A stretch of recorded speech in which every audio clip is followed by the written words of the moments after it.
Hello and welcome to the first starting line of the 2014 legislative session. I'm your host, Sarah Allen.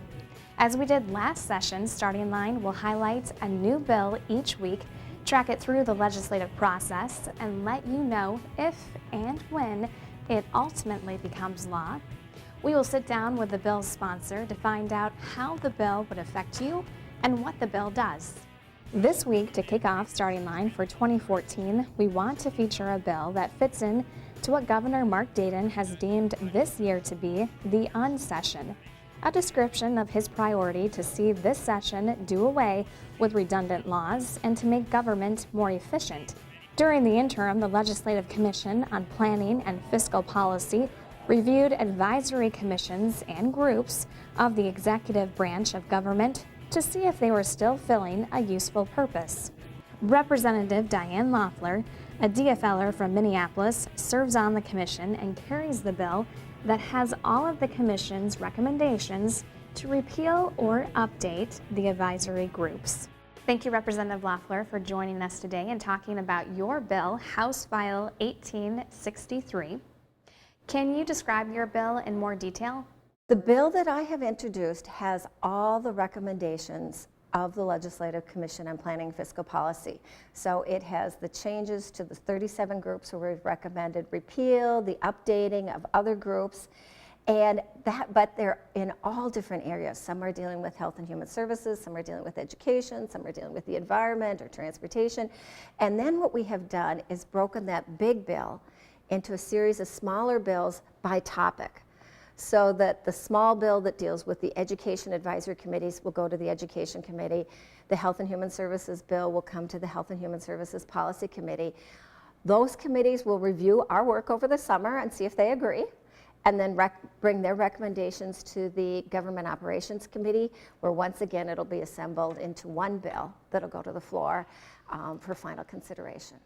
I think it's a really streamlined and efficient way to do it. It fits with the unsession that Governor Dayton has challenged all of us to look at. Are there things that are out of date, unneeded, could be done better, more efficiently, more effectively? And this is just one component of what we're offering up as sort of our unsession work this year to try and not only do good policies going forward and the normal sort of things that we do, but also to do a little house cleaning. How will the average Minnesotan be affected by your bill, and why should they care?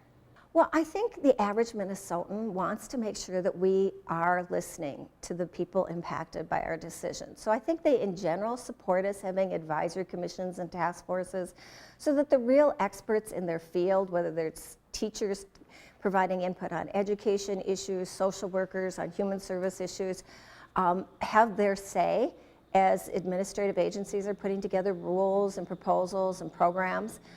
But they also don't want us to keep things going when their time has passed.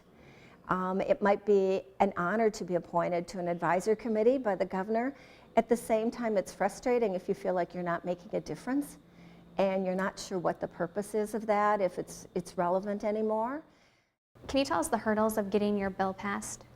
You know, what's been interesting is that because we took public testimony through the summer, we asked every single advisory group to give us feedback on what they were doing. To date, I have not heard anyone objecting to any of our recommendations, which is kind of surprising because usually almost everybody has somebody who has an opinion. Now, maybe that'll evolve. But I think because we had a good participatory process, I'm not sure that's going to be the problem. The problem, quite honestly, will be the calendar. This is going to be the shortest, most intense legislative session of my 10 years here at the legislature.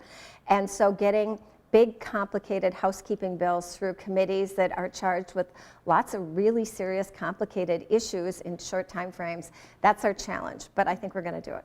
Well, thank you again, Representative Loeffler, for shedding some light on your bill. Let's see where House File 1863 has been and is going. It's had its introduction and first reading. It was referred to the House Government Operations Committee. And as Representative Loeffler said, House File 1863 has been divided into smaller bills by topic. Those bills will go to their relevant policy committee for further consideration and be amended if necessary.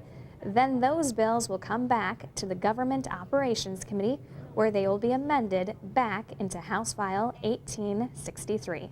We have an update on House File 957, a bill we featured on Starting Line last session. Sponsored by Representative Bob Detmer, the bill would ban construction of new public or charter schools within a quarter of a mile of a former landfill unless the Pollution Control Agency determined the land meets health standards used for residential construction. Existing schools near or on old dump sites would also be required to provide annual notification to school staff and the parents of students that their school is located within a quarter of a mile of a closed landfill unless it receives a similar clearance from pollution control officials.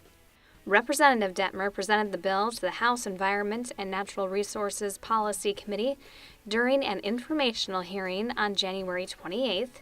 Detmer said he planned to tweak the bill and bring it before the committee again once session begins. You can learn more about these bills and others in our online news service, Session Daily. This nonpartisan news source employs a staff of professional writers, editors, and photographers that provides you with in-depth, nonpartisan coverage of the Minnesota House of Representatives. Make sure to subscribe to Session Daily to receive updates right to your email inbox. You can also watch live coverage of committee and floor action on House TV.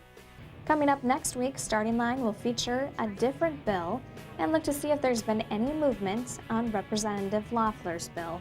And remember, hundreds of bills get introduced every legislative session in Minnesota. All of them first have to cross the starting line.